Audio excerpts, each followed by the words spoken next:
Welcome back to Easy to Spell, where the name's Easy to Spell and we did it wrong anyway. Forgive us for that little bit of carryover from the beginning. It's been a while since we played, and I think we're refiguring out our timing. I'm excited to be back, for one. That's the first big announcement. It's been a little while since we've played. Otherwise, I want to thank our kind of sponsor for the evening, WD Photos, who provides some of our equipment and did our promo shoot and stuff. You can check them out. It's WD Photo on Instagram and Twitter, and I believe it's WD Photos 1 on Instagram. There's apparently another WD Photos. Check them out. Give them support. We love them. They're also some of us.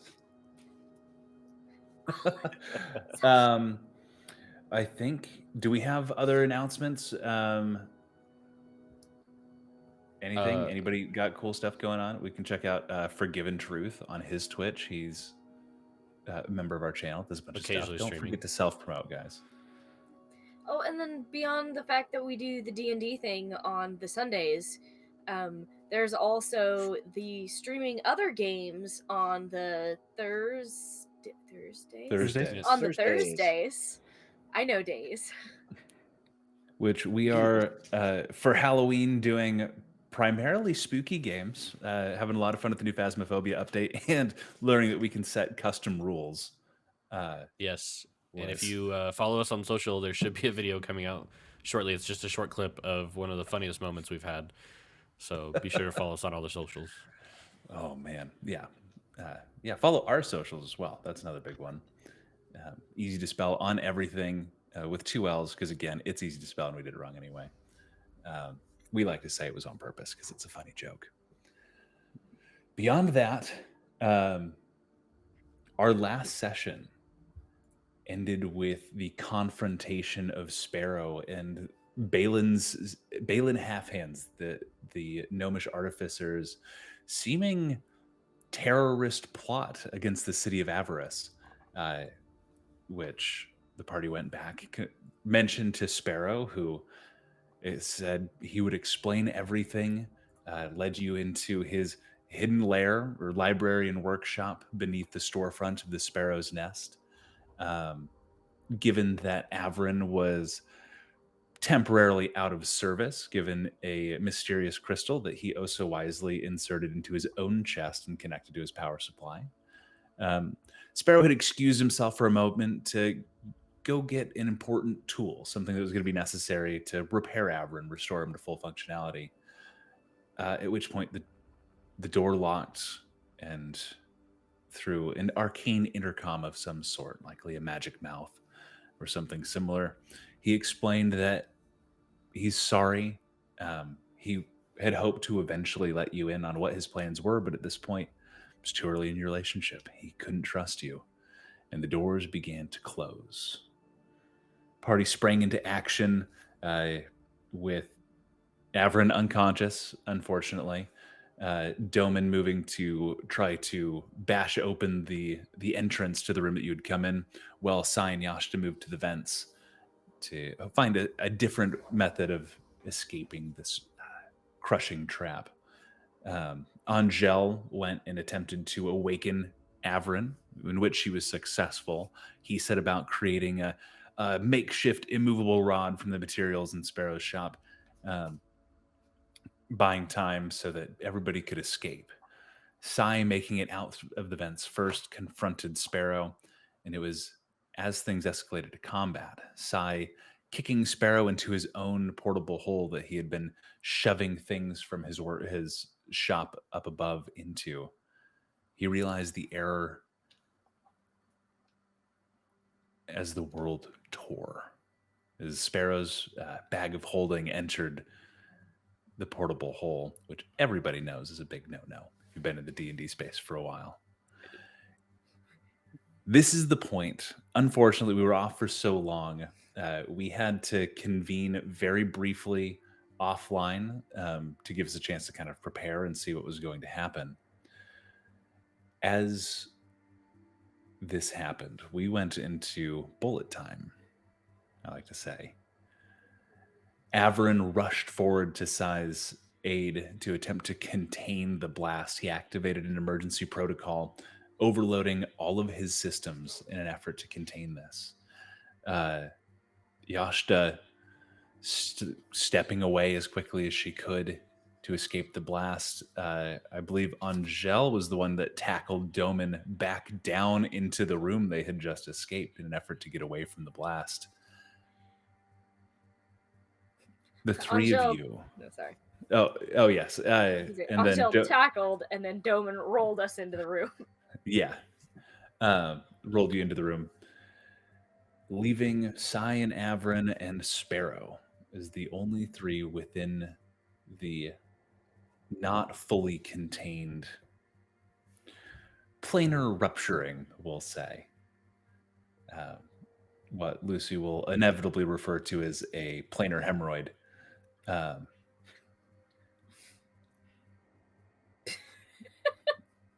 Leaving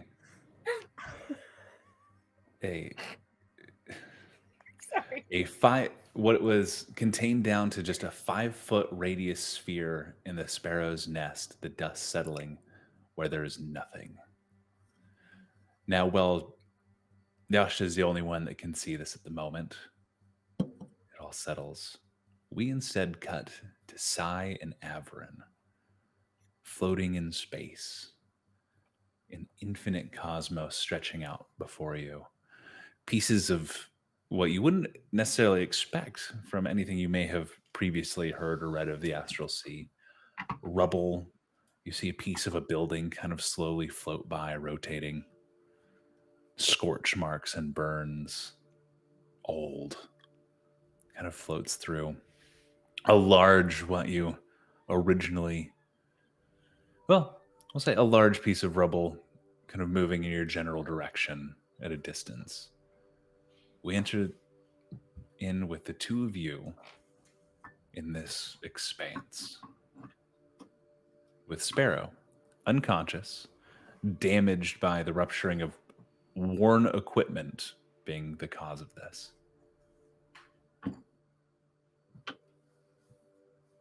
I'm going to look around and see if Sparrow's like right next to me.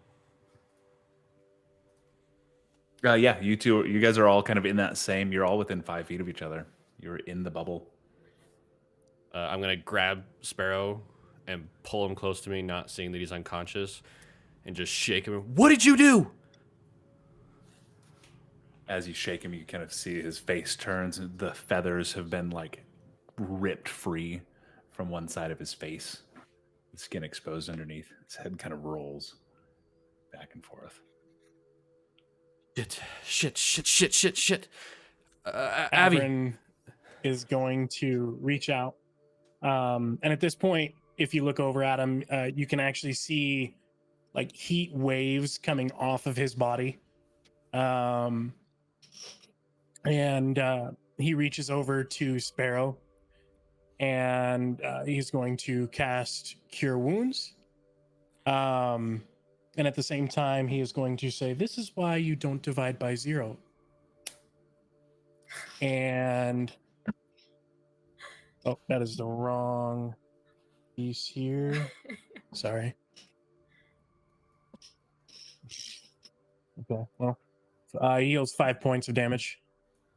5 points. Assuming he's not dead.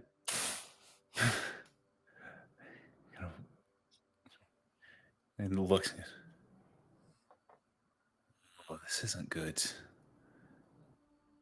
Looks what back, did you do?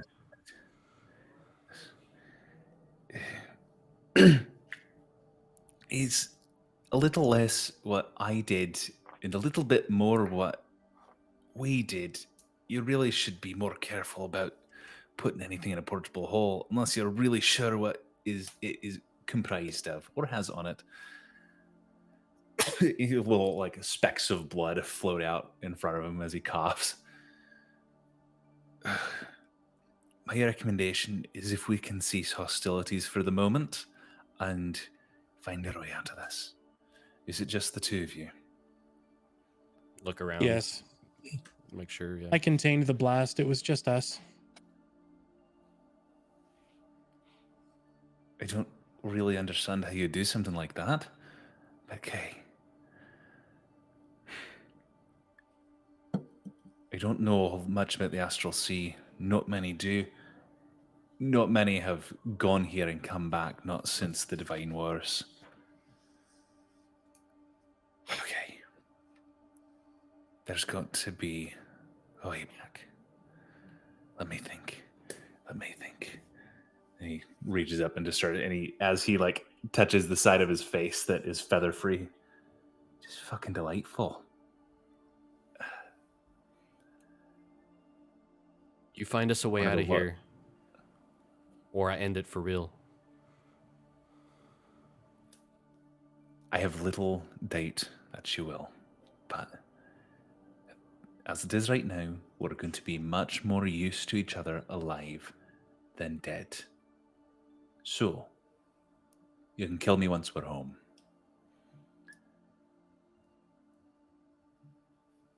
One of the larger pieces of rubble, a large kind of metallic structure, kind of rotates.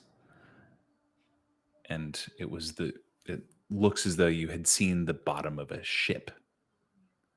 Very traditionally structured galleon, 3 masts, and standing on the deck of it, looking up over at you guys.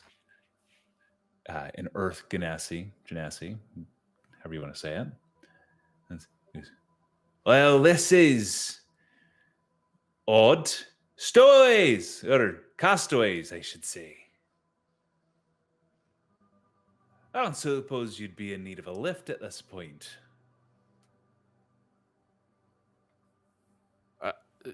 Who are you?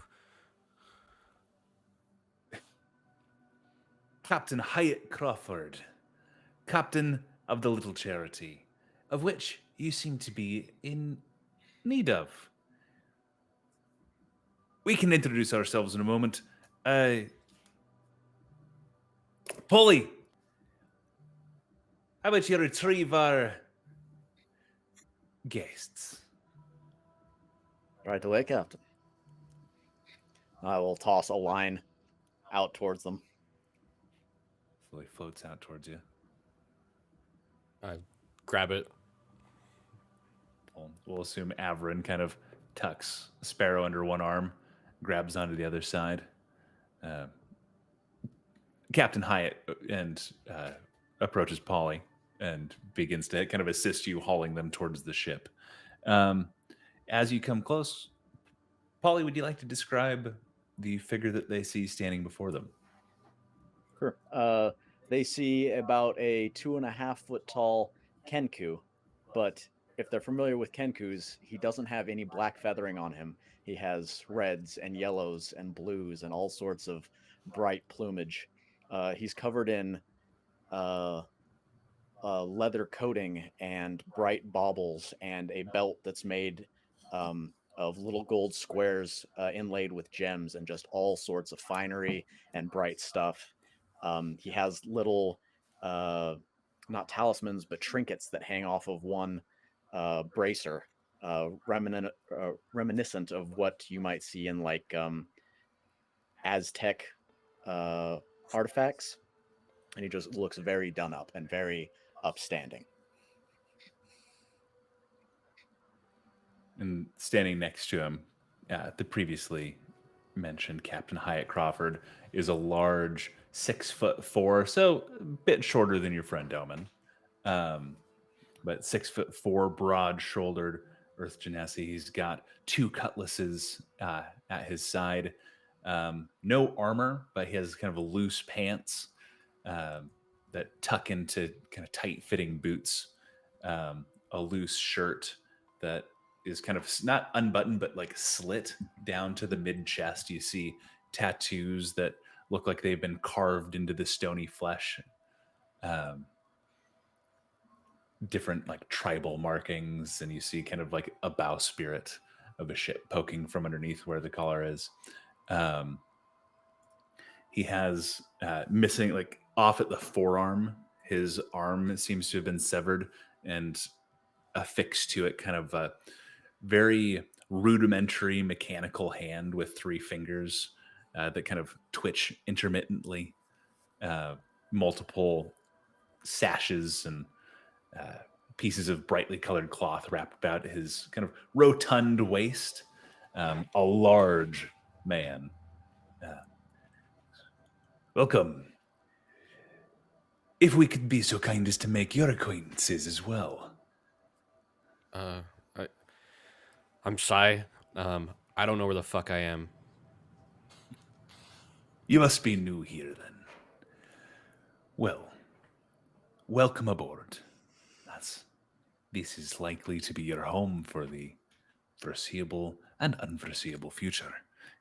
I don't remember the last time somebody's left. Of their own volition, at least. Not that we keep people. It's being on board's much better than the endless expanse, as it were. How do you intend to pay for your voyage? We accept cash, check, or service. I mean, can you get me out of here? Out of this particular spot, maybe. Escaping the seas beyond me. I don't. Polly, do you think we would be here if we knew of a way of escaping? Rotel wouldn't be captain. I don't suppose. He looks over his shoulder and you see a half-orc woman kind of coming from below decks. He goes, Sheila! Just in time to meet our new friends. Would you be on the Astral Sea if we knew a way out? Of course not. What kind of question is that? Exactly what I was expending upon. If you'd like to describe what Sheila looks like. Sheila is a 6 foot tall, burly woman, half orc, with tusks that have little gold rings on them. And she's got long hair that's in braids. And she's wearing a kilt and some, like a chest plate. And she's like kind of a grayish green half orc. She's got a giant sword that you can see protruding like pretty far up above her head, and then on the other side of her large body. And she doesn't look particularly like there's a lot going on in her noggin, but she's there and intimidating. He kind of leans close to you, so like kind of. She might seem like she's not all there, but they don't call her Sheila Bullcrusher for no reason. So mind yourself. Again, I'm sure if we find a way out of here, we'd all be willing to go. In fact, we're on our way to an old vault, remnants of the last war here. It's been a little while, so my memory on it's quite fuzzy. Reveal yourself to this expedition. I suppose a share of the treasure would be fair. It's the law of the sea, which holds true here as much as it did back at home. But first, anything on the horizon? He calls up to the crow's nest. And then from the top edge of the crow's nest, you see just like pop up the most gothic, sad, gaunt-looking Githyanki with like sunken eyes that you aren't sure if it's like dark makeup or if it's somebody who hasn't slept in like 20 years. And then do I see anything on the horizon? Go ahead and make a perception check for me. Okay. That is a 14. 14? Yeah, that's a 14. Sorry. 14? Currently, nothing other than bits of rubble in the floating expanse that you've been traveling through for a while. In a voice that is just like barely audible because it's so quiet, that you can tell is trying to yell, but is still pretty quiet. Nothing but the darkness in front of us. Right. You get used to it, or you don't. But another one I just generally try to keep on the good side of. I'm going to say that's a good call for the three of you, regardless of who you're dealing with on the ship. And you, big metal man, your name? My name is Av4r1n. The half-plucked chicken?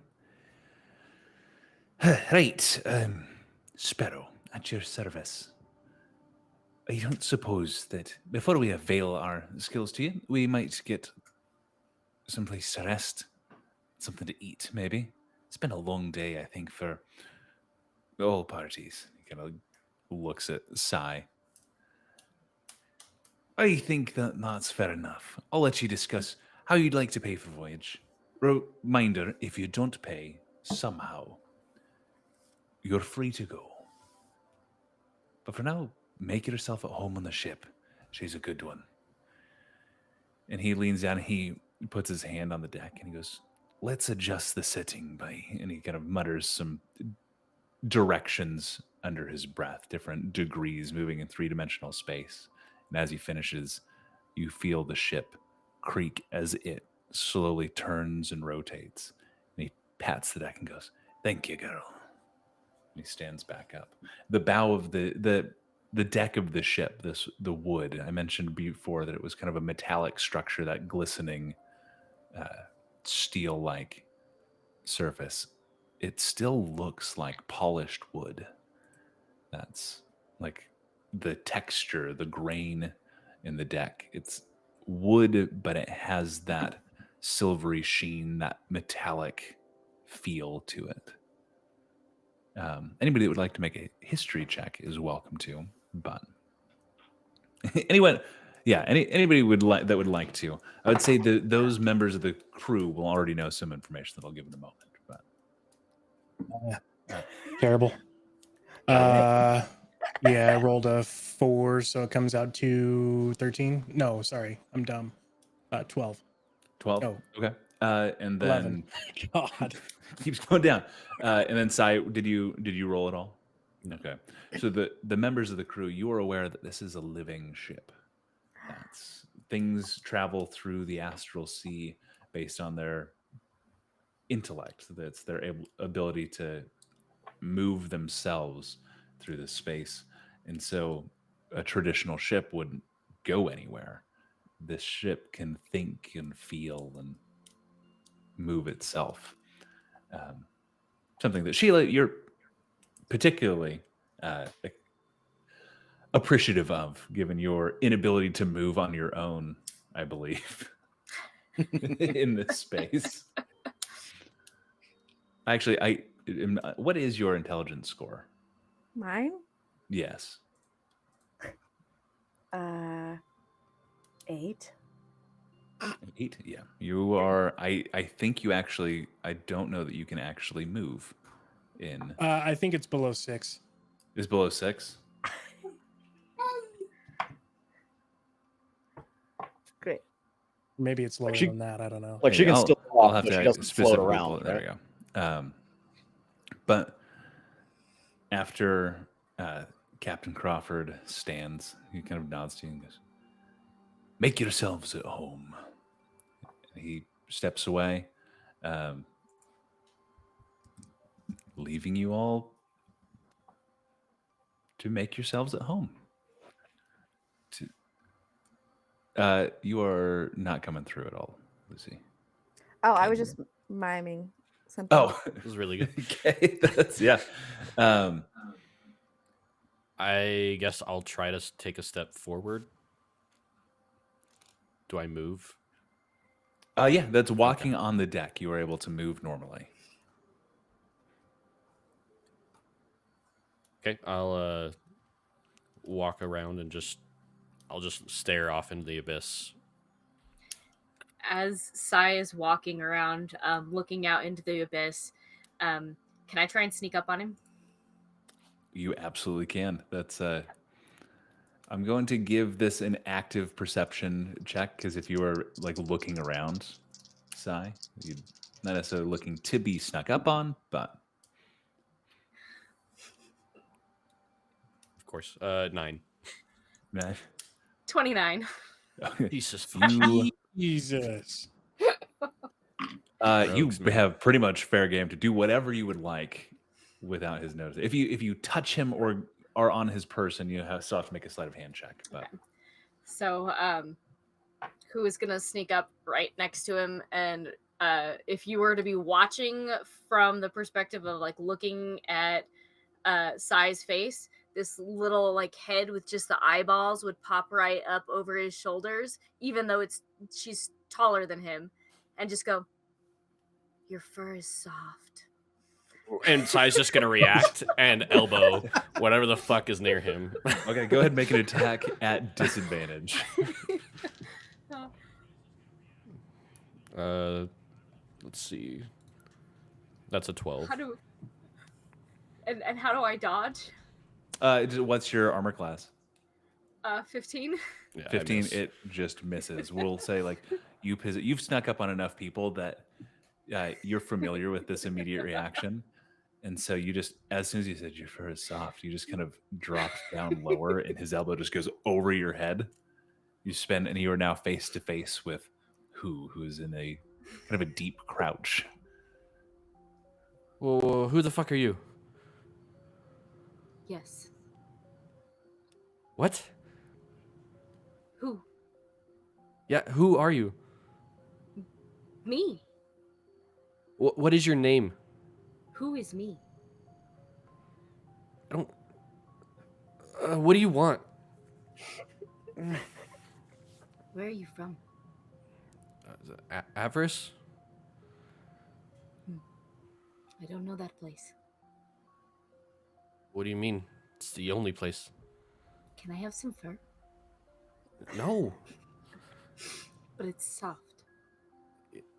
And she's gonna reach up and try and just like pluck a piece of his fur. Go ahead and make an attack roll. This is just an unarmed attack roll. Okay.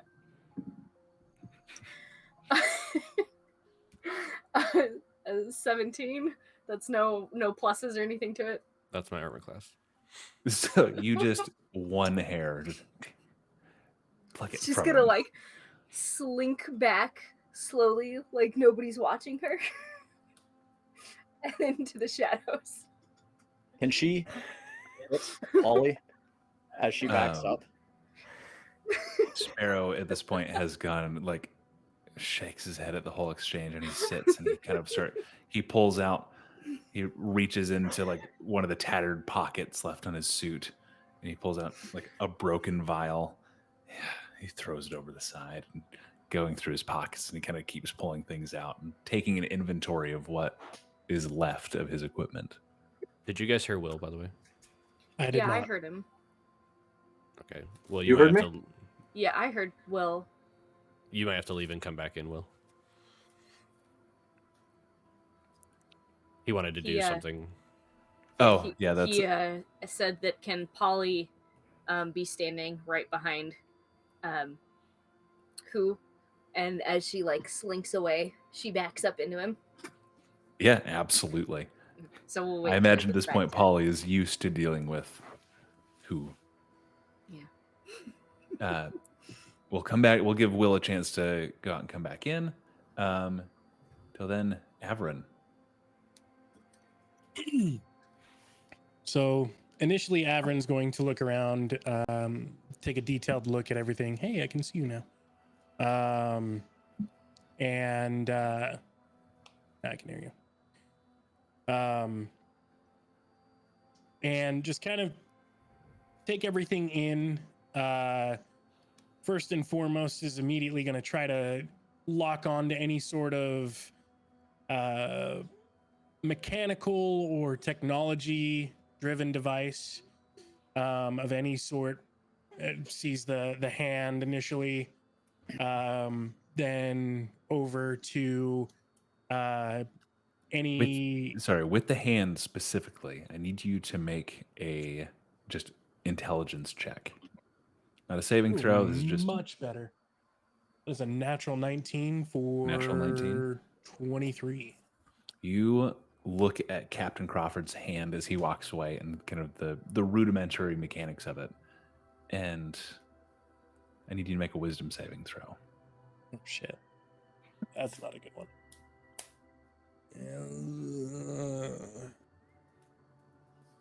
Saving throw. So, yeah, it's going to be 11. 11.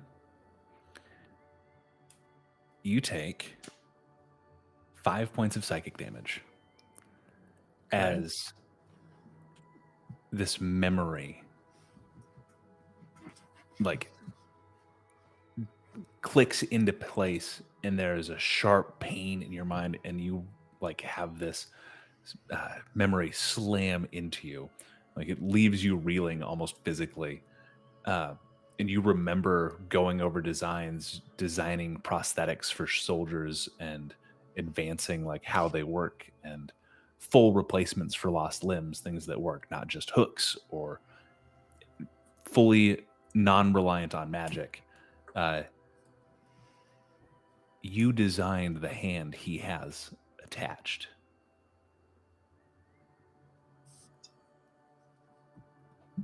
You are intimately familiar with how it works. And you don't know how. Okay. Cool. As who has backed into Polly? What were you saying? No, you're good. Go ahead. Did Brooke just Naruto run past the camera? No, she didn't. It may have looked like that, but no, she did not. Okay. Can she, though? Can she? So is Okay, who backs sorry. into Polly? Yeah. Who? Are we tormenting our guests? No. We seem to be. And I will see if I can't steal the fur off of her, steal it directly back from her. Maybe distract her. Yeah, we're gonna do this as another attack roll, sleight of hand for you, because this is if you doing your little magician's tricks. Gross. 30 even. And that would 30 be against my what? Perception. My perception. Okay. 21. So that's Those all of a sudden. Who you look back as he gestures over at Sai, and when you look back at Polly, he's then holding the little tuft of fur. Consent is key, and I will just kind of like tuck it back onto Sai. Just like stick his fur back on. That's Just probably. thank you, I guess. I know you cannot use it, but it's the thought that counts. It is a pleasure to have you aboard our ship. Yeah, thanks Who's just for walked out? catching us, I guess. What is the Astral Sea? The Astral Sea is this. Where that you is see it? around you? It's here, in the middle of everything. How do you get here? That is a great question. I guess, how did you get here? I was brought here along with the captain. I have to get home. There's too many people that need me. I can't be here. If you can figure out a way, do let me know. Right. Where's the... We could always attempt the same way we got here. I don't know how we got here, Abby. I kicked Sparrow. Oh, perhaps I will explain it to you then. Later. He kicks me quite hard, might I add. Wait, you kicked him so hard you went to the astral plane? You gotta show me this. I mean, I don't think I can kick somebody to the astral plane if we're here, right? Right, but there's gotta be some sort of technique, you know? There is. Hold a portable hole in a bag of holding. Get kicked. Okay. In my defense, I was just kind of grabbing everything I could. In my defense, you tried to kill us. In my I don't really have a way to say in my defense to that. I have reasons. Do you need to be plucked the rest of the way? That's okay. That's a little unfair. You You have to make hard decisions when you're trying to, start a revolution. I've been burned before, and I apologize. Sparrow, was I just collateral damage to you?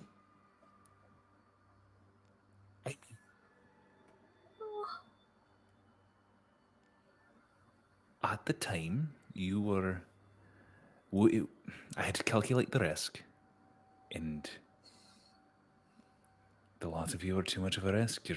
You've been too chaotic. Look, the last time I took someone on, Mathis decided that he would rather burn the world than fix it.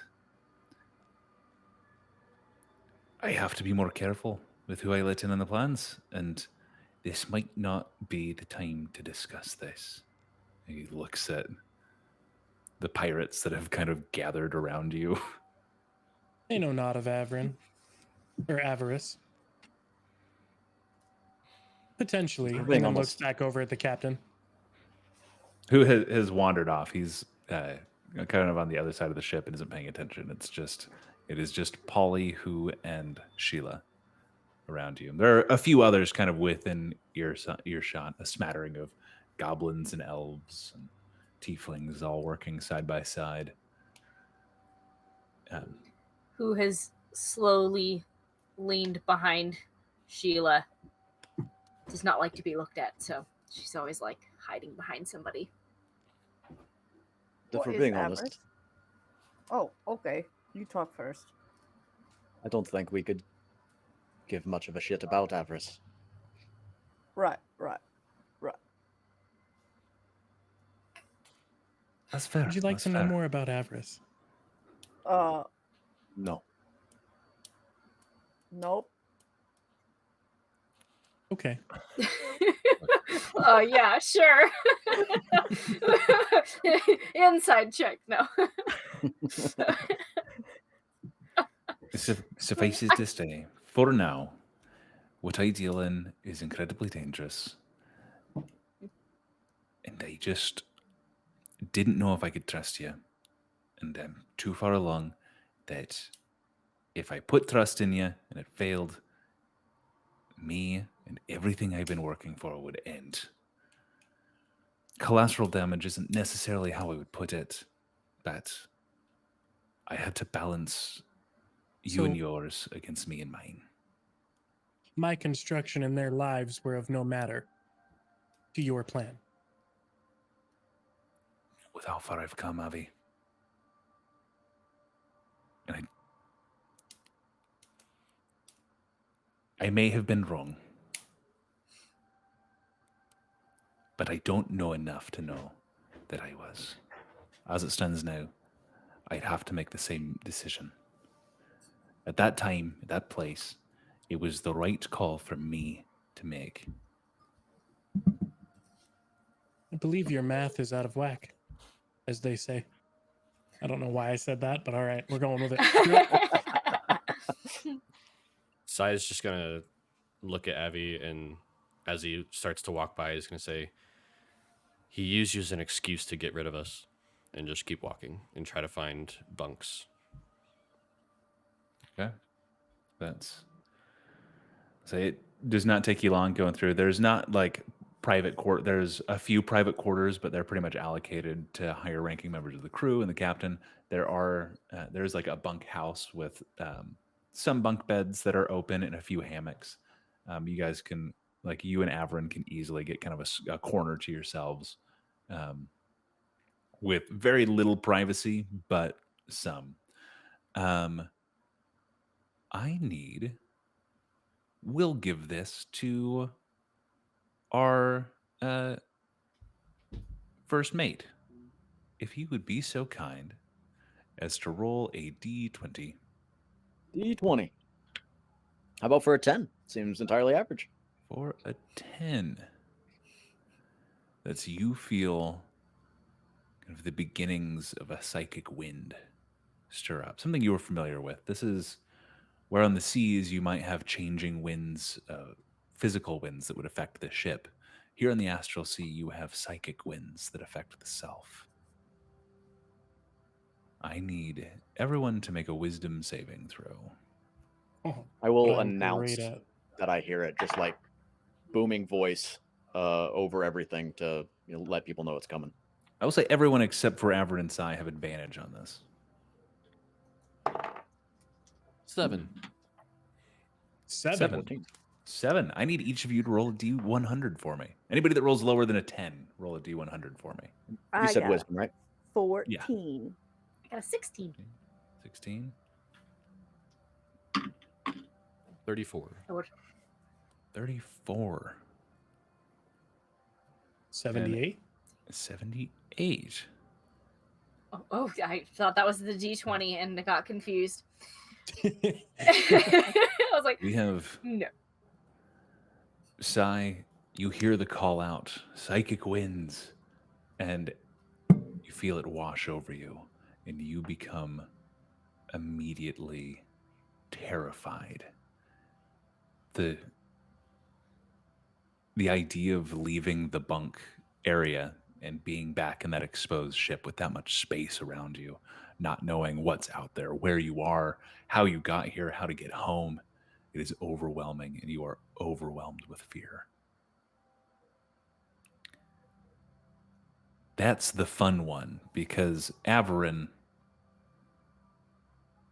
for the first time in your memory, you are hungry. You are overwhelmed with the urge to eat. And this human, this living, organic thing that has never drawn you. And I'm just going to read exactly what this says. You experience an overpowering urge to eat something strange, such as dirt, slime, offal. Abby picks his nose. So, Av4r1n doesn't have a mouth. I mean, he's got like a spot for a mouth, but he doesn't actually have like an opening for his mouth. So this is an odd thing. I'm going to have you make another wisdom saving throw, because this is an overwhelming urge that you cannot sate. All right. 7. 7. I need you to roll another d100 for me.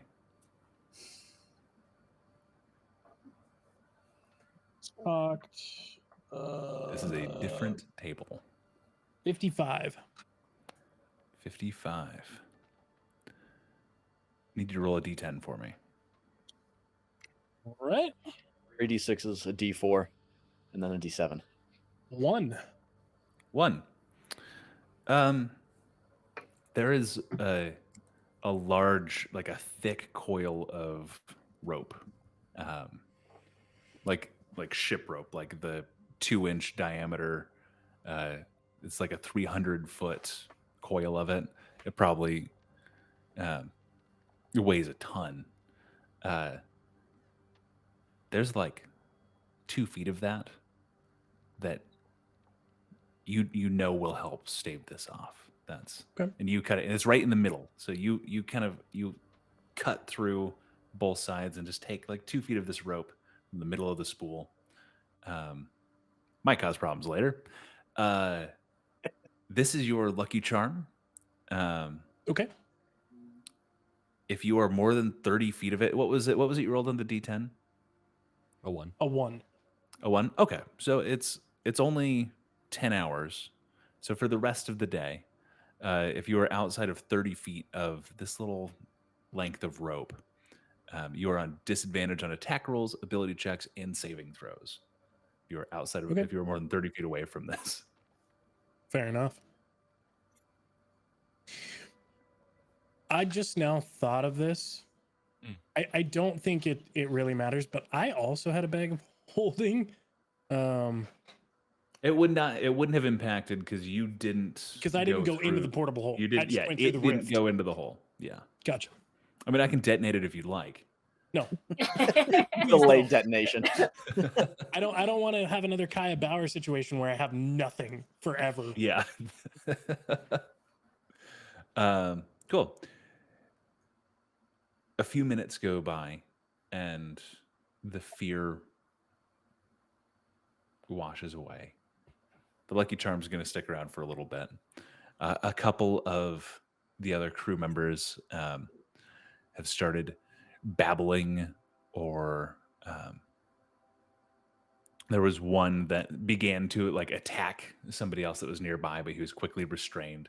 It's something that you guys are all used to, the madness that comes with the psychic winds that come on occasion. Not a daily, but a frequent danger here in the Astral Sea.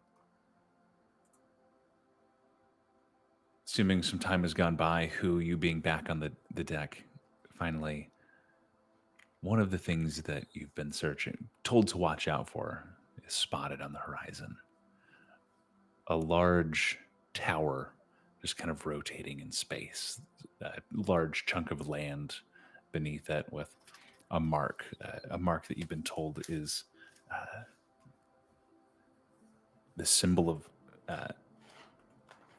what you're looking for, and it is an eye, a pupilless eye, being kind of held open, branded on the side of this tower. Who is going to slide down the railing of the what is it called? The not the cockpit, but the little thing up at the top. The crow's nest. The crow's nest. Thank you. She's gonna like slide down the pole of the crow's nest and come pop up right behind the first mate. What's your name? Polly. And do that stealthily. Okay. For a that's bad. A 16. Well, what's your passive perception, Polly? My passive perception is a 15. 15. Who does manage to sneak up? Ah, Dios mío. Popping right up behind. The symbol approaches on the horizon. Yes, I can see. Thank you, Who. And as she starts to scuttle away, she's gonna try and pickpocket him. Okay. This is going to be active perception versus sleight of hand. Okay.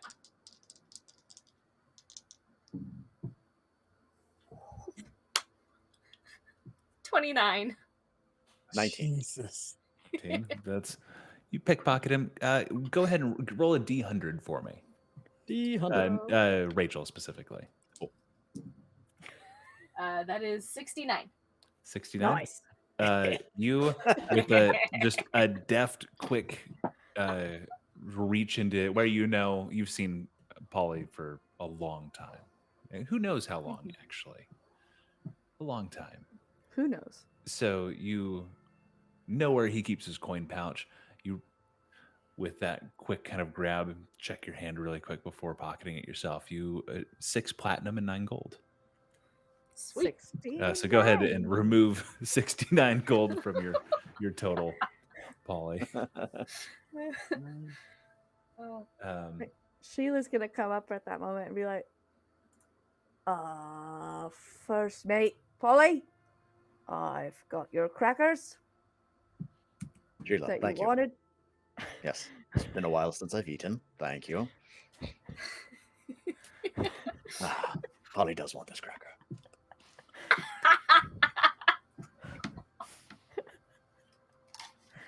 And then I just stand there. Rachel.exe has stopped working. Captain Crawford has steps out and kind of looks and goes, "All right, who's going to tell me that we're arriving? Who? That's Polly. Hey, Would have let you know as soon as Starboard. we had docked, Captain. Perfect. Prepare a party to go ashore. Aye, Captain. Who would Bring you like the involved? newcomers with you. Should earn their place. So did we get a long rest at that point? Or is it Short. You same can day? have a short rest, but it's only been a little while.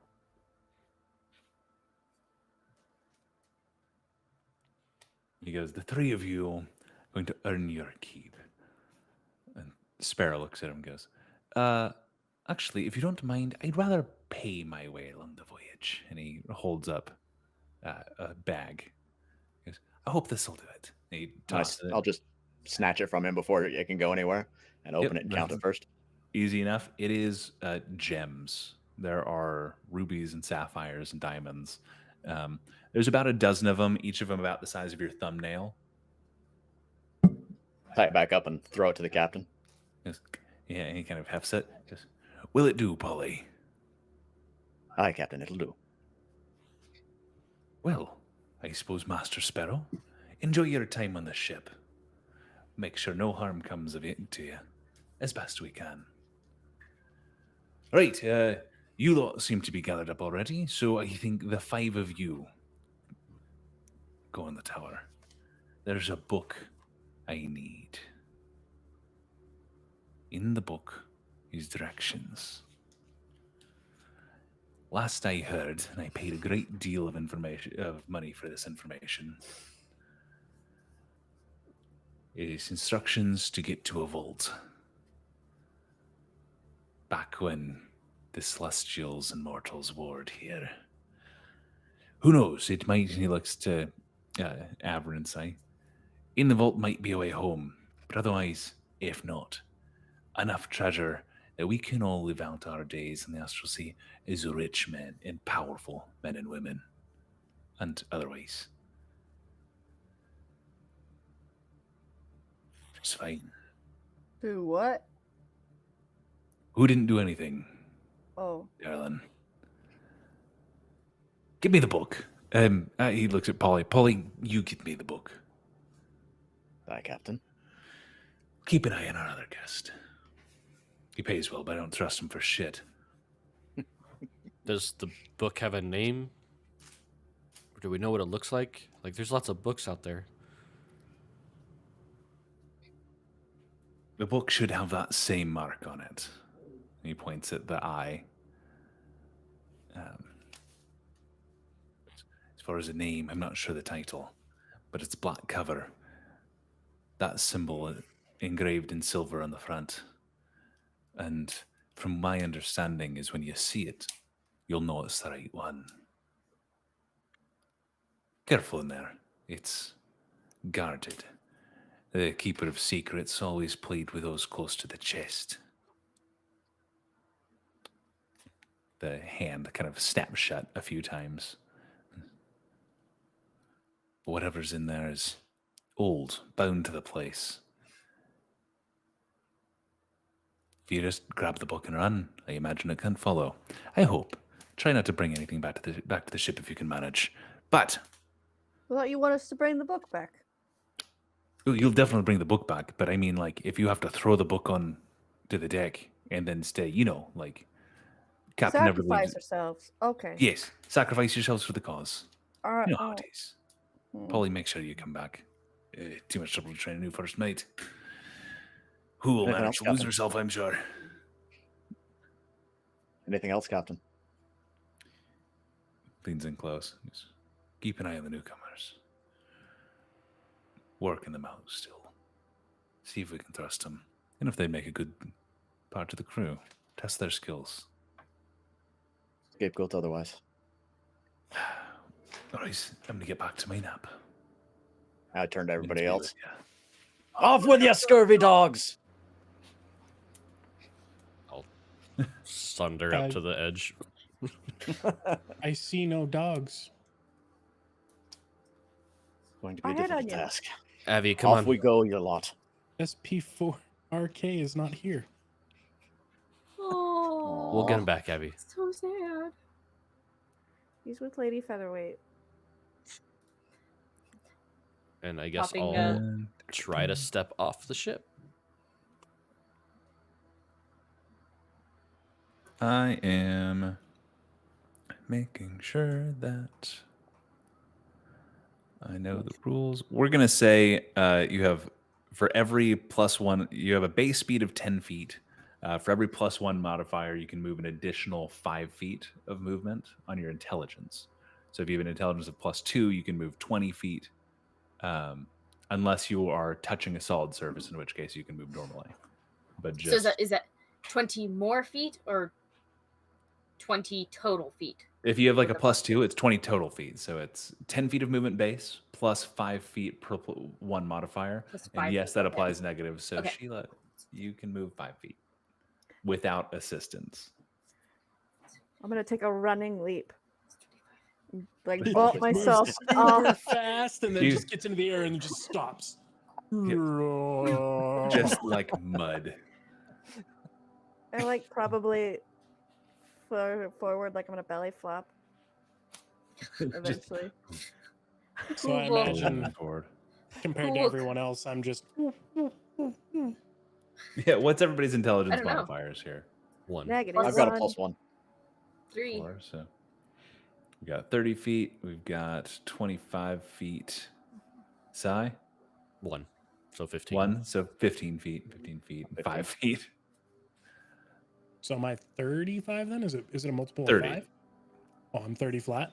Because I 30 was flat. 4. Yeah, so, Yeah, so it's 5 supposed to be per, 5. so 20 plus 10. Yeah, so 10. If I could 10. be a solid service, then maybe who could jump on my back and ride That's me like what- a surf bird. That's what I was gonna say. That who like sneaks onto your back so you don't know she's there, but just like helps you move, and you think that you're moving on your own. I was going to say Polly was going to sit on her shoulder too and coast along with her and move her faster. So Yeah, we'll just like climb all over Sheila.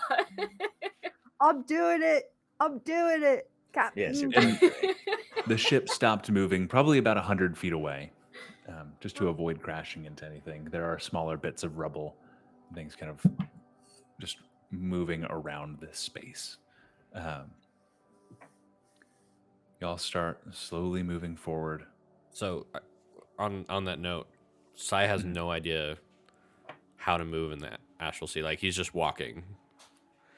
Is that do they have to actually think, or I'm gonna say that works. Like you're Okay. like You're moving in thinking place about and moving forward, technically. Yeah, Okay. You just you're don't actually processing have and- to move your legs. You just are. gotcha? Yeah. So you're processing to move, and that's probably why it's a little bit like you move a little bit slower than some people. It's just not quite clicking. So trying to move in place. You can dash. Let's see. Let me check this. Go.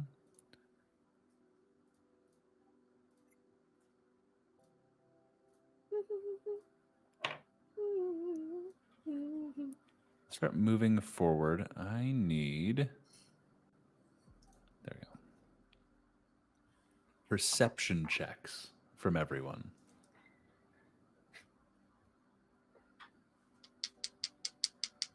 Natural 20 for 25. Ooh, that's nice. 18. 19. Is it perception? Yeah. Yep, perception. Dude, any of these wisdom rolls would be nice right now. Natural 1. 17. Sorry, I shouldn't sing. I liked it. So you all have made it, traveling together in a group about 70 feet. So you're within 30 feet of the tower itself. Polly, you're the only one that notices as you kind of pass a ring of larger broken chunks. There are these large bat-like blue creatures kind of pressed in weight. In relation to us, are they up, down, left, right? There's two of them. So there's one that's kind of up to the left, and then one that's even with you guys kind of to the right. You're approaching directly towards the door on this tower. Incorrect. The enemy is always down. Sorry, Hey, I Ender. just had to say it. Yeah, wrong game. And Eyes up and right, you lot. you recognize what are lovingly titled as manglers. That's hidden creatures in the Astral Sea. I need everyone to roll initiative. Polly is the only one that has noticed these. I did just point them out to everybody else, though. Yeah, that's so. 21. 14. 14. I imagine you go before me though, because your dex, I imagine, is better. What's your initiative? Bonus? 14. But like your it's only +2. Mine's +4. So, What's I yeah. got? I got 9. 9 and Polly. 10. 10. So, as Polly kind of calls out or points them out, Sheila, you're the first one that can spring into action. There's one that's about 20 feet from you up to the left, and one that's about 15 off to the right. Okay. Which I apologize for the fact that you only have 5 feet of movement. Yeah, I don't think I have anything. You have any ranged attacks or anything? No. Anything to throw? You can use your have- action to dash even in the Astral Sea, so you can increase your speed to 10 feet. I'm gonna use my action to dash. That's what I'm gonna do. Okay. So you move kind of close to the first one, which goes immediately after you, and it kind of pushes off of the rock. Those large wings with claws at the end. Attempt to wrap around you is going to make 2 claw attacks to try to hit. The first one is a 16 to hit. Yeah. Yeah, it hits. Okay. And we'll do the second one as well, which is a dirty 20. No, that hits. So that is 11 points of slashing damage from the first attack. And 8 points from the second. Okay. That is its turn. We move to Av4r1n. These have been pointed out to you. One of them has clearly broken its own stealth. Okay. If the other ones are stealthed, I don't see him, so I'll just see the one that that broke stealth, and I am going to point my hand out, and my whole hand will lift out, a small tube will come out, and I'm gonna shoot some lightning at this guy. Okay. Ding. Well, that one probably doesn't hit. 11. 11 misses. And second one. Cocked. Natural 1. Jesus Also Christ. misses well. Okay. I am going to attempt to position myself in between everyone. Okay. So like in the middle of the full group. Well, I don't see the full group, so I'm going to position myself between the one that's broke stealth and the rest of the Okay. party. Okay. Perfect. And then who? Give me just a second. Yeah, no problem. Okay. New characters for some people. Can I, because I'm hiding behind Sheila, like on her back, can I have a sneak attack? Is that a thing I can do? You can sneak attack because she's within 5 feet of the creature. Yeah, Perfect. So what who's gonna do is essentially, like, in her mind, think about Sheila's back being the floor and put her feet on Sheila's back and then bend down to pull her bow, her short bow, between or right next to Sheila's head, like this, so that she can shoot right past Sheila's head and at this little dude. Okay, go ahead and make an attack. Okay. And that is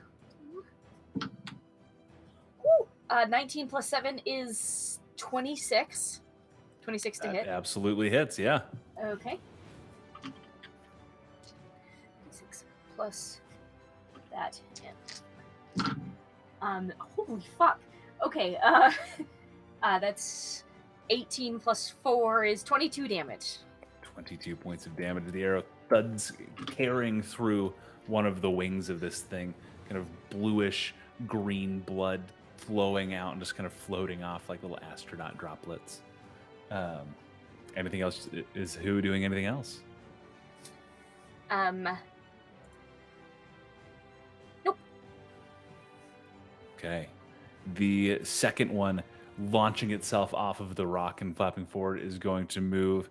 It's going to try to move directly, like in between the three of you, Sai, Polly, and Av4r1n, pushing itself where it can kind of lash out at all of you. It is going to use its flurry of claws, and it is going to make 2 attacks against each of you. Sai first. Does a 13 hit you? Miss. Okay. What about a 14? Miss. Polly, does a 16 hit you? That is my armor class. Okay, so that is 1, and that is another 16, so that is 2 hits against you.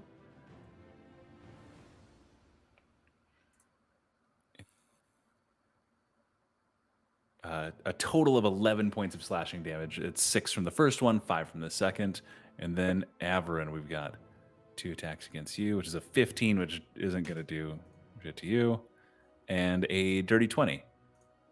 Shield. You cast shield. Okay. Question. So I have Sentinel attack. So it says when a creature within 5 feet of you makes an attack against a target other than you. So they attacked me. Does that disqualify that when they attack the other two, or can I still use my because reaction? that is a separate attack, so you can still use your reaction Okay. to. So I'll reaction it, punch it. Okay, go ahead and roll your attack. Is that landed in between you and just flurry just started lashing wildly at all of you. So that's a 25 to hit. That absolutely hits. 6 points of damage. 6 points, and its speed is reduced to 0. Cool. Polly. So it's within 5 feet of all of us? Yep, it is within 5 feet of the three of you. Okay. Well then, Polly will rapidly draw his rapier, and instead of using it to thrust, will just draw it across the creature. And because with Rakish Audacity, I can basically sneak attack whenever. I will sneak attack. Moment. Do 17 plus 8 is 25, I think, to hit. That absolutely hits. Okay. And normal damage is going to be 3 plus 7 is 10 plus 7 is 17 damage to him. Right. And then as my movement, I will spread my wings even though I don't need to and dive under him and continue past towards the land. And I will use my bonus action to dash as a rogue. So Okay, 30 he's feet going towards the land. He's going to try to make an attack of opportunity against you, which is only a. I don't think 12. he can. Fancy footwork. If I make a melee attack against a creature, that creature can't make opportunity attacks against me for the rest of the turn. Perfect. In that case, he will not. Anything else you're doing? That's I think 30 feet gets me right to the land, right? yeah. You like alight kind of on the edge. Okay, I will set down and then I will holster my rapier and pull out 2 daggers. Right. Sai. Sai will move where he's flanking, if he's not already flanking with somebody. He is, yeah. That's Okay. Av4r1n's like just on the other side. Okay. This thing landed kind of between the three of you. Okay. Does that give me advantage? I can't remember. It is not. There is no flanking rules in Okay. 5th edition, unfortunately. No. Okay. I will go ahead and roll an attack. Okay. 17. Yeah, fuck it. I want to make positioning important. Like if you guys move to flank stuff. Go ahead and have advantage. Yeah. Okay. Heck So yeah. yeah, 22. 22 hits. Okay. I don't know why I checked that. I know 22 hits. That's Okay, so that's a D6. So that's 9 points of damage. okay. And then my second attack, natural 20. Okay. Hell yeah. Very nice. 11 points of damage. Wait, we have before. So remember the 11. We have a crit table. Oh, yeah, we have been able to finally. use this. That's Yeah. Roll a right. D100 for me.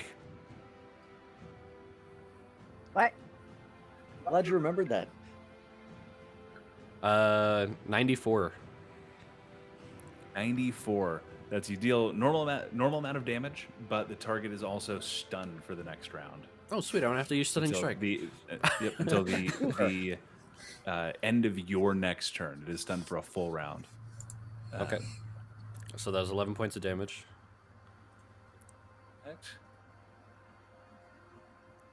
And That's you hear ribs crack. That's on your first shot. The second one wraps around. You rattle its jaw, and you watch it has the dazed look in its eyes. and then for my bonus action, I'll just do an unarmed strike. Okay. Yep. Go again. And that one's going to miss, I'm sure, with a 14. 14 hits. Oh, well, there we go. Well, lost that dice. Lower AC, ability to make 6 attacks in a single round. That's fair. 6 points of damage. 6 points of damage. All right. And anything else for Sai? Nope, that's it. Cool. Sheila, you are now face to face with this big blue bat creature. This is the toothy maw kind of snapping at your face, the just saliva dripping, blood flowing from the wound in its wing. Otherwise, mostly unhurt so far. Okay. I'm gonna look at it and be like, "You big blue beast!" And I'm gonna hit it with my great sword of sharpness. Okay. Shit. Okay. Oh, fucking tits. Sorry. I couldn't tell if there was a 6 or a 9, so I rolled again. Is that okay? Yeah, that's fine. So it came out as 11 plus 7, so that's 18. Okay. Yep. That hits. And then my damage is, and I do this two-handed, so this is 11 points of damage. 11 points of damage. All right. And you have a second attack, right? Sure. You're Yeah. a fighter, right? Yeah. Yeah. Level 5, you should have gotten your second attack. So Okay, yeah. hit it again Okay. if I'll you d- would like. I'm not going to tell you. I'm gonna do it. I gotta get a different dice. I can't tell what is. Okay. 16. 16 hits. Okay.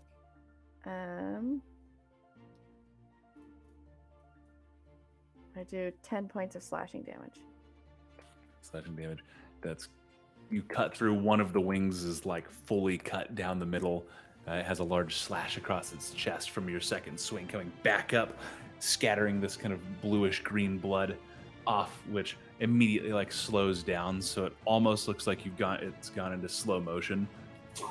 As you cut across it, it just cries out in pain. Before it is now going to launch a flurry of claws all against you. This is 6 attacks. Six. That is a 6. It's 9 to hit, which does not. That is 24 to hit. That hits. Mhm, Okay. mhm. 23 to hit. That hits. 12 to hit. That hits. That's my armor class. Oh, then 10 to hit. That wasn't great. And last one is 12 to hit. That So hits. 3 hit. Oh, 12, yeah. So 4 hits. Go. I'm just gonna do this as 1. This is going to be 4d8 plus 16. Okay.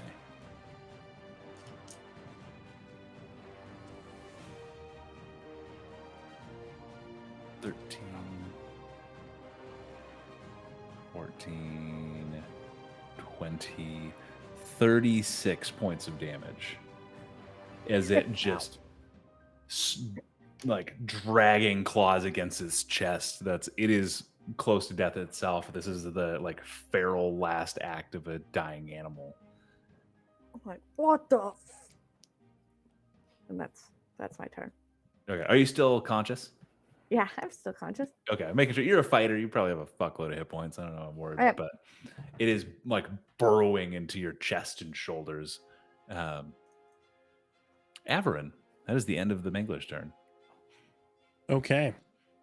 So, there's one pretty much right next to me, right? Yep, there's one like within melee range of you, and then one that is like 10, 15 feet away next to. Okay, and how many total were there? 2, just the 2. Just the 2. Okay. Then I'm gonna try to position myself to where I don't go, where I'm still 5 feet away from the one that I'm next to, but make it to where I'm in between both of them. Okay. And then I don't know if that takes side of flanking, doesn't really matter. Actually, no. Yeah, you were already kind of in a position where you're between the two of them. So if you move farther away from one, it would have an attack of opportunity against you.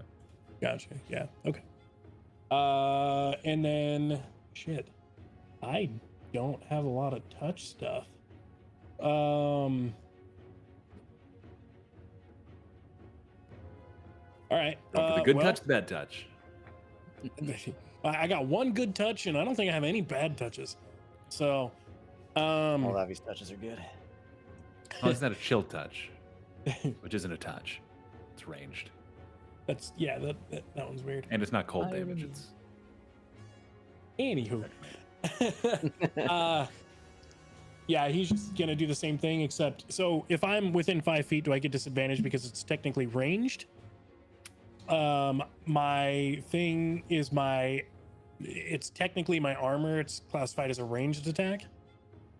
yes, it would be a disadvantage unless you have, I think it's crossbow expert, which allows you to, or there are specific abilities or feats that allow you to ignore disadvantage. Well, either way, I'm gonna look at the one that's further away, and again, same thing. Hand's gonna lift up, gonna shoot 2 more shots. Nope. And that was a natural 2. Okay. And finally something. 17. So 24 to hit. That hits. And it do 8 lightning damage. Lightning damage. Which it is still kicking. Not by much. It kind of convulses a little bit, which is, we're going to say that's what caused it to stop tearing into Sheila. Anything else from Av4r1n?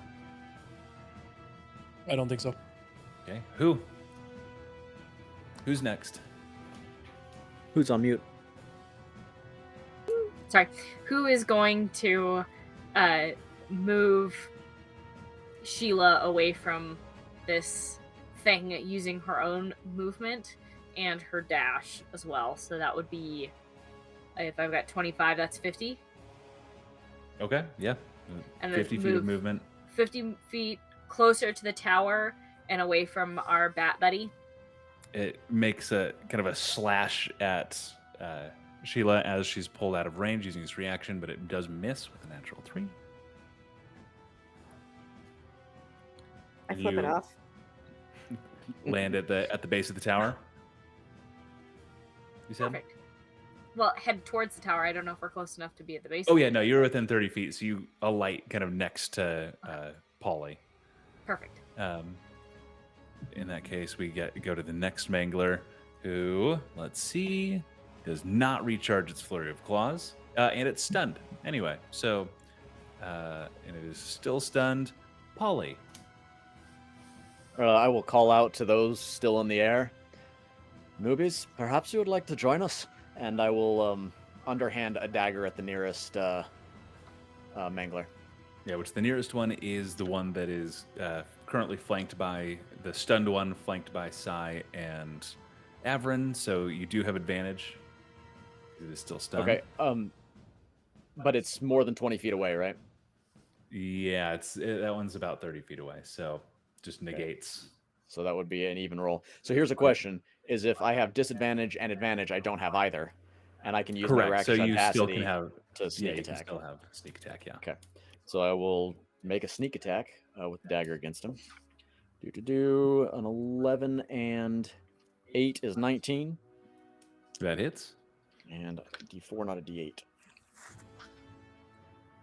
I'm pretty Oh, sure wow. because you have an ally within 5 feet, you get sneak attack regardless. Yeah. Yeah, and then the swashbuckler can do it if he's within 5 feet, and nobody else is too. So they basically do it at all times. Gotcha. So the only so reason, the only way 13. Swashbuckler doesn't get it is if there are no allies adjacent to the thing he's hitting, and the thing that he's hitting has is adjacent to one of its allies. 19 points of damage. 19 points of damage. That's this one lets out kind of a choking cry, gurgles as blood kind of comes out of its mouth from the dagger that's now lodged in its throat, and it turns and kind of slowly floats to the side. I'm worried about That's what my David's dagger. laughing at. It scares me. Nothing. And then, actually, Polly's just going to hang out. Okay. In which case, Sai, the one in front of you just died. And how far are the other ones? 30 feet away? It's about 15 feet away. It had moved up. Okay.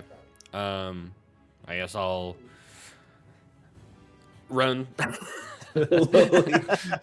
Just it looks like he's in a dead sprint and just slowly moving from the perspective of the people that are standing on the ground. And I guess since I'm 15 feet of movement, and so that puts me there, I'll just do 2 attacks. Okay, go ahead. 13 13 misses. and 22. 22 hits. That'd be 5 points of damage. It is still standing, if only barely. And then I'll go ahead and do another unarmed strike. Okay, go ahead. And that is a 25. 25 hits. And that is 9 points of damage. Right. Which is almost exactly what you needed. That's your final blow, just crushing into its sternum. It caves in, and the eyes kind of go glassy as it floats back away from you in space. We are out of combat. And I'll just shake my hand off, get any of the ichor and blood off of it, and say, what was that about getting involved?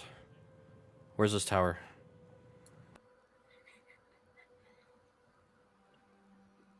Who is gonna launch off of where we are on the tower and go towards the first one that died and pull the dagger out of its throat?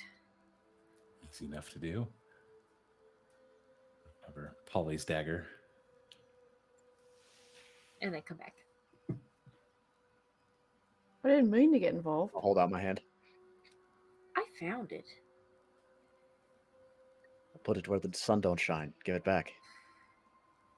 The sun never shines here. Thank you, who? I walk over to Sai. I'm like, "Oh, you're all gross." Start patting him down, what I think is gently, trying to get all the grossness out of him. Y'all really don't believe in your own space, do you? We're working What? on it. Then I wipe it off. I will make my ta- way to the tower. But since we're in the Astral Sea, instead of checking for an open door, I just want to see if I can't walk up the side of it. You're in the Astral Sea. You can just stepping off of the ground, and just you can only move your floating speed, but Even you if I can put my just- feet on it? even if you put your actually no, that is an excellent point. You can move your normal speed just walking up the side of the building. I think if I were to put a book in a tower, it would be at the top.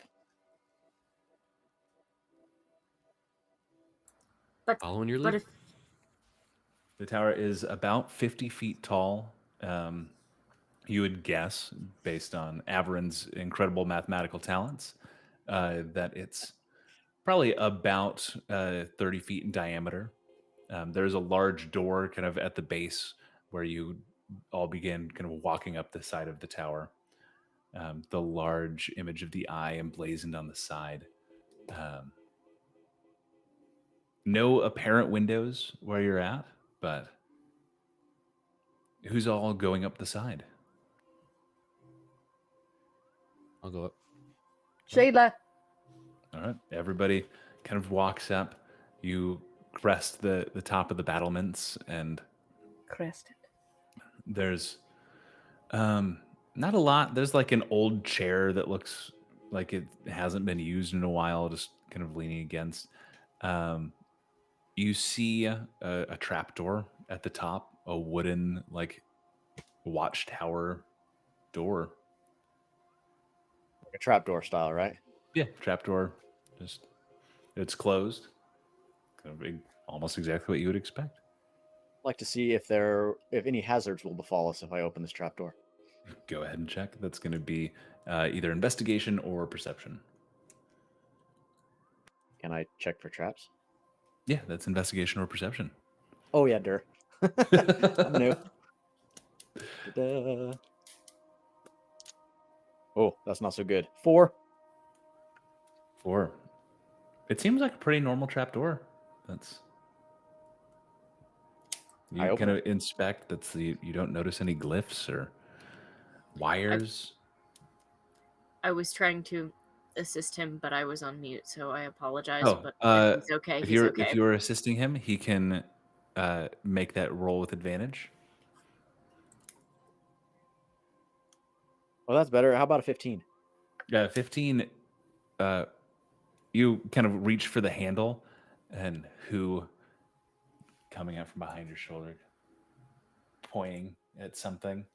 You look closer, and you see as your hand got close, there was a rune underneath kind of the handle where it would lift that began to glow with a faint green energy.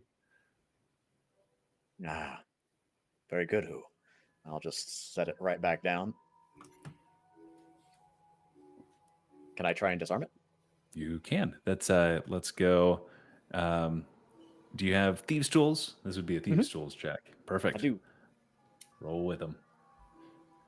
And that's plus proficiency, right? Yeah, and That's your- dexterity. Dex. Yeah, okay. So that's plus 8. Woo! 19 plus 8, so 27. 19 plus 8. That's you're looking in. There's a trick with glyphs, and this is an old thief's secret. The strongest mark in the world, as long as it's doesn't have the proper conditions set, it's really easy to beat. And you just kind of flick a pebble from your pocket, and it floats over and lands on it. And that green rune ignites, and snapping out of it is a skeletal hand which raises up, catches the rock, which then crumbles into dust as the hand pulls back into the rune, and the rune dissipates. I don't like that. I don't like that at all. Can you fix that? Ancient secret. And I will then open the trapdoor. Open the trapdoor. A ladder extends down. Do you have dark vision? That's a great question. I have no idea. Where does one find this? Features Under and additional traits? senses, Oh, I believe. I think you have more menu than I do. Additional senses. Sorry, on the left where your passive stuff is at, I believe it should be right underneath that. Oh, yeah, good call. So no, it doesn't pop up. Okay. The ladder descends a few feet into darkness, and then you kind of lose sight as it goes from kind of the dim, pervasive, just sourceless light that comes in the Astral Sea. This is the Shayla? first time in a while you've just seen darkness. Sheila, I'll stick my head you in. can say in the dark, gotcha. In the black and gray and white, that just the colorless variations that you see with dark vision. You look around and you see into what looks like a fairly nice library.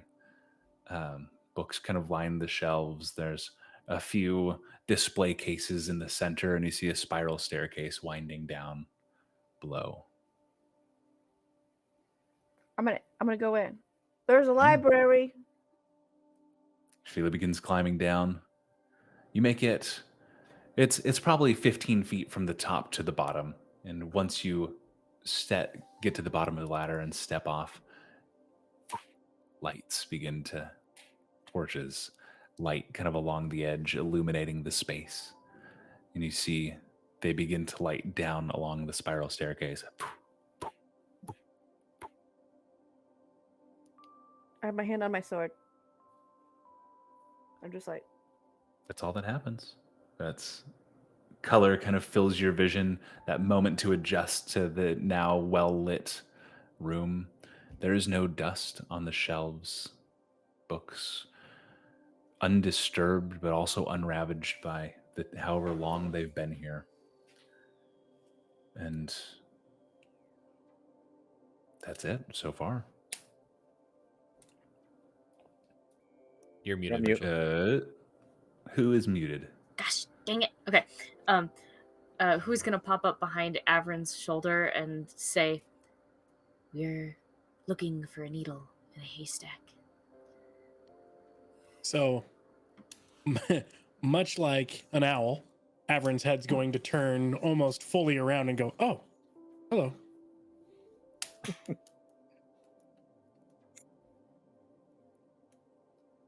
How? Avrin, go ahead and make a sleight of hand check.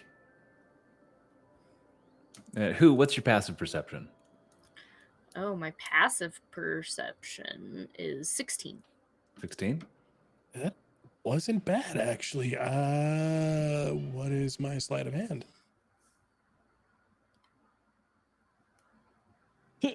17. 17. Roll a d100 for me. Oh, fuck.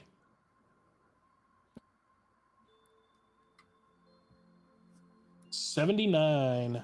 79. So we'll call it a mix of gold and platinum, as you very deftly with your left hand have, with Who being distracted by your head turning all the way around,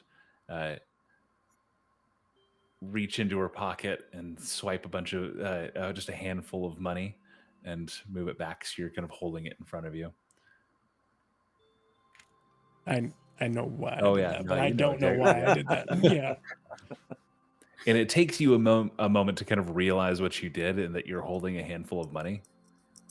It was not done consciously. Can I roll How to see much? if I noticed that? 79 gold. Yeah, you absolutely can. If you beat a 17. If anybody beats a 17, you can. That's a 19 plus, so 19, yeah. So I'm you gonna just clock watched Avrin very deftly snag some money from. Immediately, he's going to look down at it and go, "Oh, I mistakenly took this from you." "No, you didn't." "Yes, I did." "No, you didn't." Yet. "Here, there's so many go." books down here. Hmm. I'm just like still holding my sword like I'm scared of the books.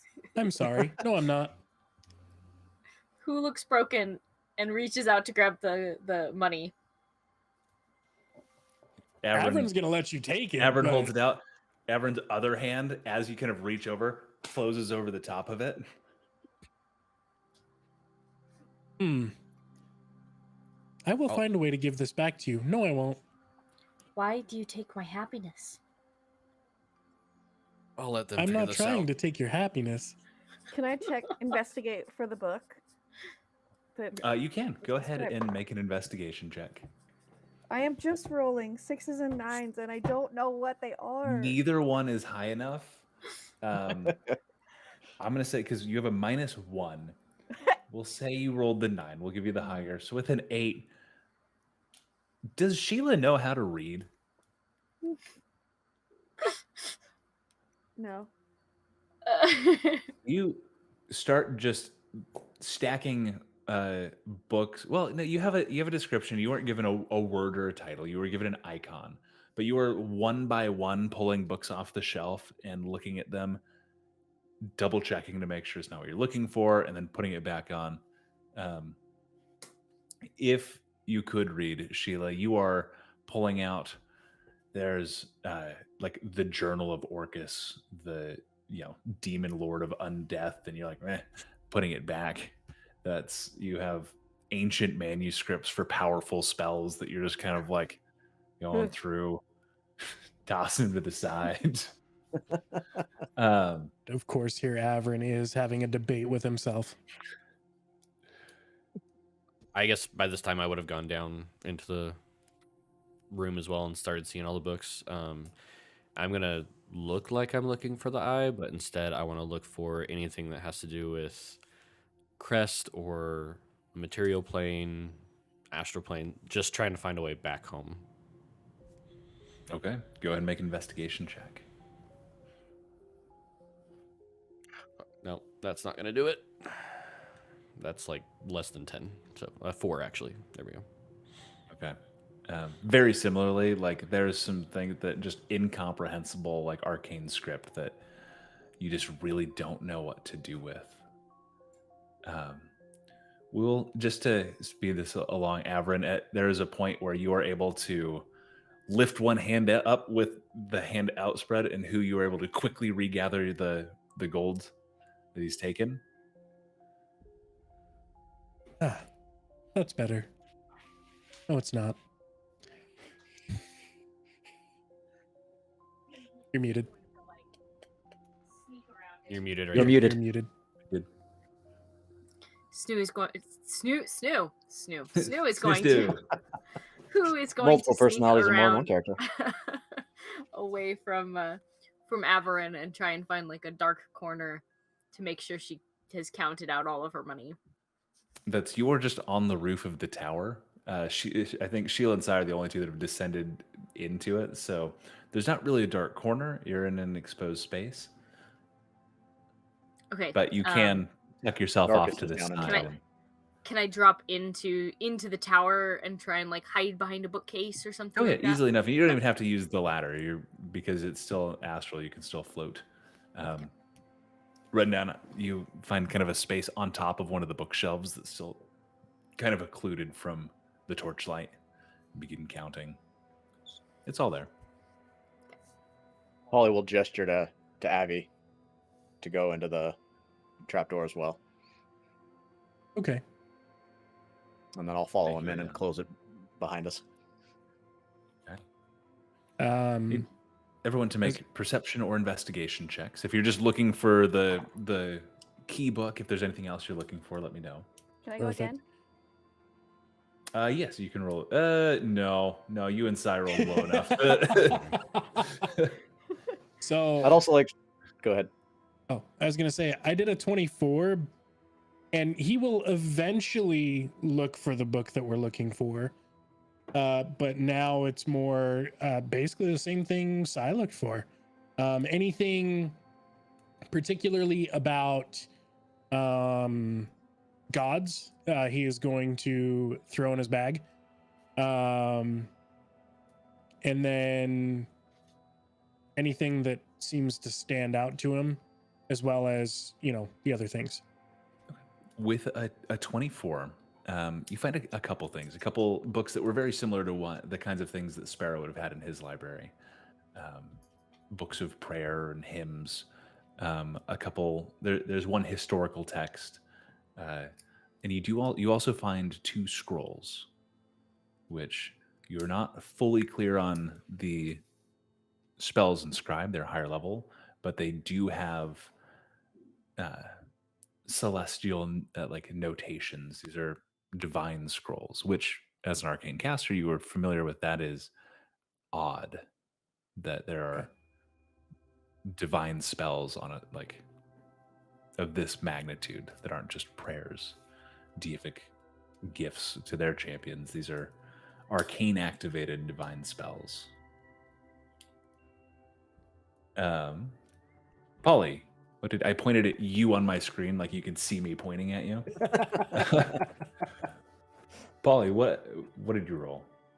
What are you looking I rolled an 11, but I'm specifically looking for the book and then anything of monetary value. The book is easy enough. That was a DC 10.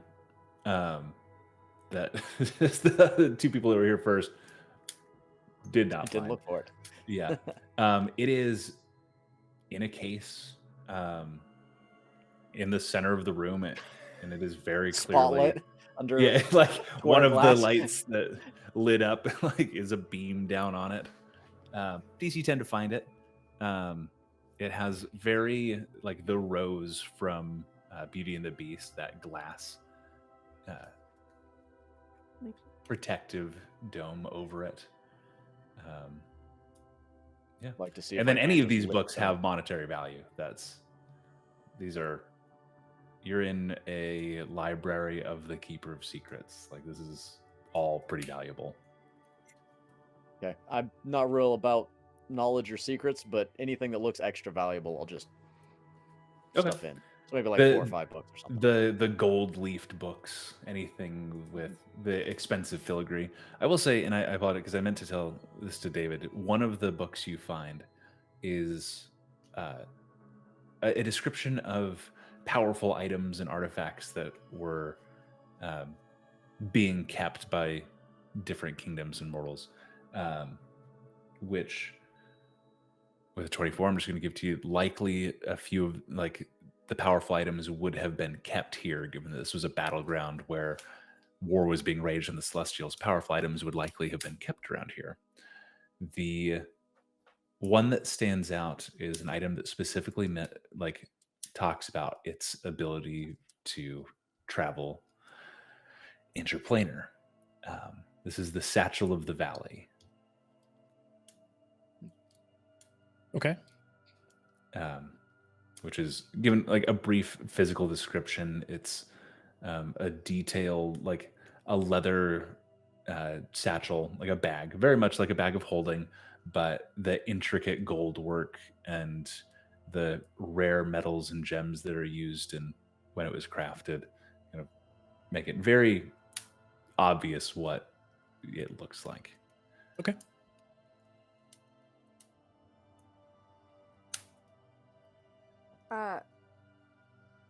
Would you allow me to investigate for some dirty pictures? You are more than welcome to investigate for dirty pictures.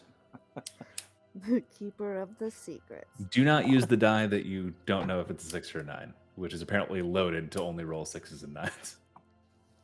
I rolled a natural 1. Natural 1. Aw.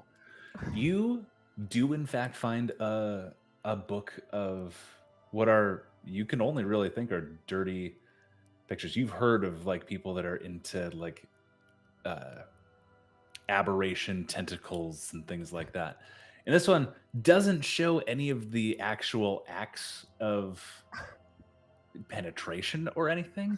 There are a lot of tentacles, a lot of references, words that you can't recognize, but even these have a lot of apostrophes and things like that. There's depictions, weird symbols and stuff all through it. You put it in your bag. That's I'll ask Polly later. Don't. Just please don't. Got to take yourself off mute. Darn it. I keep forgetting. While everybody is looking around at books, who is going to look around for anything that might be either trapped or could spring into a trap or could be a warning of don't take shit or... Go ahead and make a perception check. Yeah. Okay. My dumbass thought you were asking a question. Like, who's going to do this? I was like, why don't you do it? 16. That's why I named her who. Yeah. 16. Nothing specific stands out. There's no warnings. There's no signs like What's your passive insight? Oh, passive insight is 10. Yeah, this place is just ripe for the taking. The fact that it was one trap that seemed maybe deadly to one person at a time, like whatever. You do hear steps, large, padded, like a big cat, coming up the stairs. Shortly followed by, "Who enters the mistress's domain?"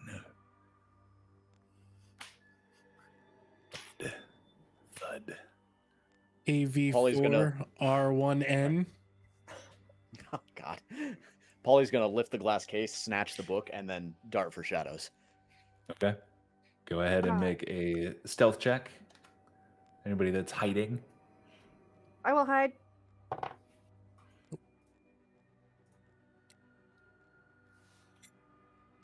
So I would like to hide, but he's pretty fucking terrible at it. So it's an 8. 16. 16. 19. 24.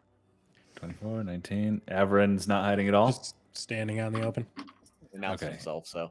If anybody beat a 28, or no, sorry, 24. I looked at the wrong skill. So Sorry, I meet a 24. So if you meet it, you beat it. We'll call it that. Beats it. Nice.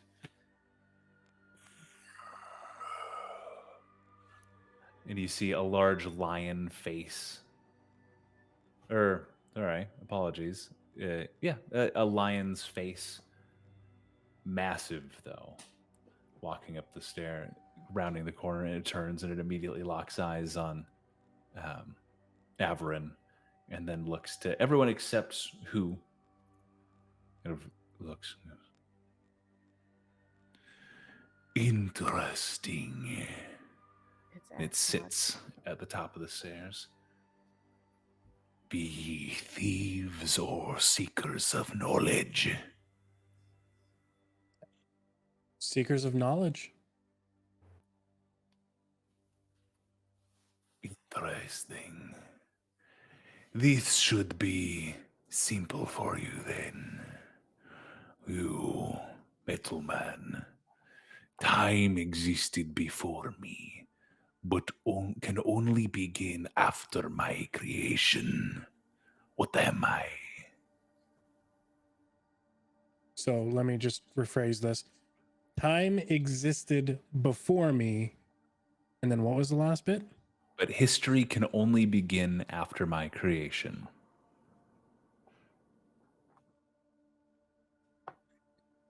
Can I roll? Because Dave dumb, Av4r1n smart. You can absolutely make an intelligence check. I was gonna say, I'll I do the think same I might thing, know it. 'cause Polly dumb, but Will might know. Yeah, I'll say like any Natural riddles, 20. Any riddles you guys are given, you can default to intelligence roll or roll like saving them yourself. Av4r1n, this is writing. I was so Writing. close. Time existed before it, but okay. history can only begin after its creation. I was leaning towards something along the lines of, but not quite that. I was going books. So And I do have riddles with multiple answers, so don't be afraid to try at them. If you think you have an answer, please don't be afraid to get a riddle wrong. Good. Writing. Good. What have you taken from the mistress's library? Port. I pull out all the books that I have. He kind of walks over and he sits in front of you, closer, and kind of looks through and reaches out and kind of paws across to kind of look and go through.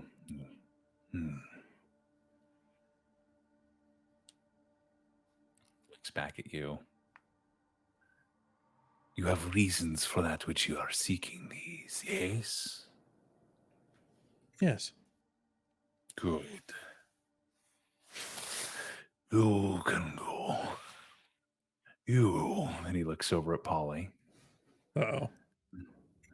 Be here as a thief or a seeker of knowledge. Seeker of knowledge. This should be an easy one for you as well. Some are cherished, some are hated, and even if lost, they remain with you. Again, for clarity, some are cherished, some are hated, and even if lost, they remain with you. I know this one. I think Will does What too, but let me are roll for this. they? I'm gonna say with an int roll of 15, I'm gonna guess as me, or guess what I would guess. Loved ones. Mm. Hmm. Mine would be This memories. is an acceptable answer. The classic answer is memories, but this is a good one. What have you taken from the library? I will pull out 2 of the 5 books I took, and just flip them open for him. I don't know what they are though. Okay. Interesting. Deal. These alone would be worth it, but the others that you have taken, I will take from you. And he reaches up and just puts one finger on your forehead. And what is this?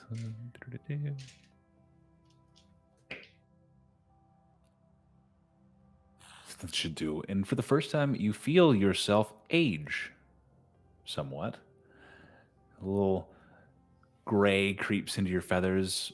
If you had to guess, a betting man would say about 12 years added onto your life, which for a Kenku, I think is a good lot. chunk of time. Yeah. That's Yee. I advise you to be more honest in the future. The price is paid. You. He looks over at Sai. Same question. Knowledge or thief? Answers. A form of knowledge. Do you have a question you wish to ask?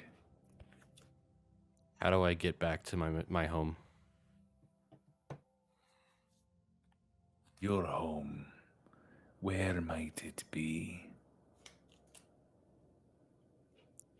Avarice? This I sense in you is not entirely true. There is. He tastes the air in front of him. Something different, familiar. In a sense, you are home, but not quite. The vault your companion seeks,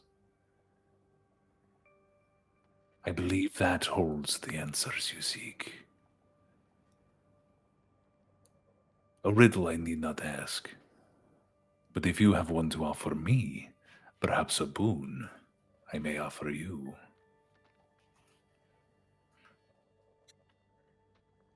If I drink, I die. If I eat, I grow.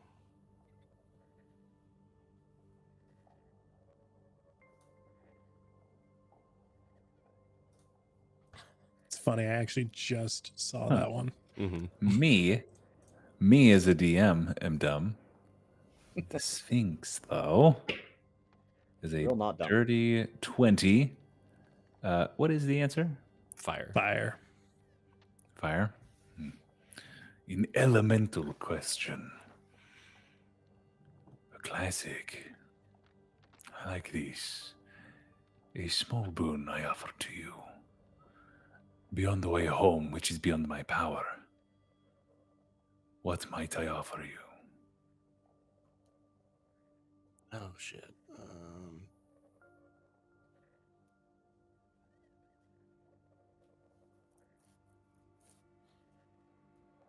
A sight into an outcome. Insight into an outcome. This. I think I can just unlock within you. And he places a talon on your forehead and presses. You feel it pierce slightly. You take 1 point of piercing damage. Blood kind of runs down your face. Yeah. I'm going to say that you have we'll mark it as inspiration. It's just advantage on any check you choose, but it can be gained in like conjunction with inspiration. Okay. And you, turning towards Sheila, Yes. be gone, thief. And he What? raises a hand. There's a level of insight to the Sphinx. Anything you have taken from the library falls to the ground at your feet. Just the And porno. you, just the porno, which the rest of you see as it lands on the ground, it kind of cracks open. And you actually watch like a tentacle like creep out of the page, slap against the ground. And the Sphinx just walks in, like flips the cover open and pushes it shut until the tentacle pulls back and goes, sometimes thieves who do not seek knowledge bite off more than they can chew. And he picks it and he puts it back on the shelf. This is best left in the library. You are probably about 50 feet past the ship. He teleported you like 150, 200 feet just away from the tower. I hope it was not unfair, but it was obvious she was not a seeker of knowledge. I am going to go back to sleep. Have a nice stasis. Take not anything else from the library, or incur my wrath. He turns and begins to pad back downstairs.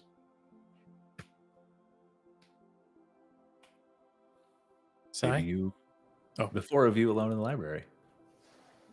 Sai? Yeah. They may have gotten a clue into how to get home. Perfect. We need to talk. Polly's about halfway back up the stairs to the trapdoor. Okay. Now, what I'm excited about is what is who doing right now? Who just got challenged to not take anything from the library, so obviously she's taking as many things as she can and running to the door. Okay. Give me. We're going to call it sleight of hand. This is going to be a sleight of hand. 18. 18. That's cocked. I've got to re-roll it. 9. Okay. Give me. We're going to call it sleight of hand. This is going to be a sleight of hand. 18. 18. That's cocked. I've got to re-roll it. 9. Okay. Give me. We're going to call it sleight of hand. This is going to be a sleight of hand. 18. 18. Scurry up the ladder away.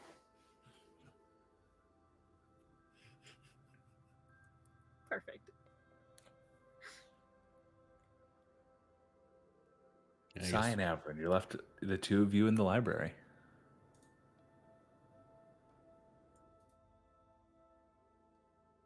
We should probably get back to the ship.